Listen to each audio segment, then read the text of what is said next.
Here's the thing about rings and clubs. They're no different than balls, really.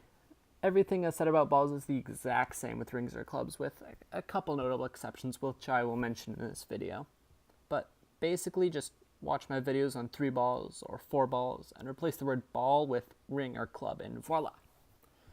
Okay, so first I'll start with rings on those exceptions I was talking about.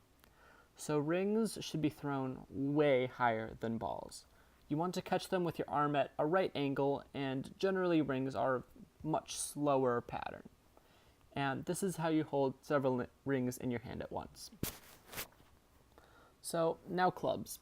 The tricky part about clubs is getting the flip right, so you may need to spend a lot more time with 1 or 2 clubs when learning to do 3 clubs, because the flip is going to feel weird and it will be another thing to worry about. It's going to be stressful and But eventually though, clubs will become easier than balls, because that flip which you despised while learning 3 clubs makes them easier to catch because they whack right into your hand.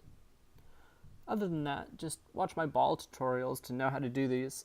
Also, I encourage you to experiment with rings or clubs, because there are a lot of tricks that cannot be done with balls, but can be done with either rings or clubs, such as slapbacks with clubs, or pancakes with rings, or floaters with clubs. The list goes on.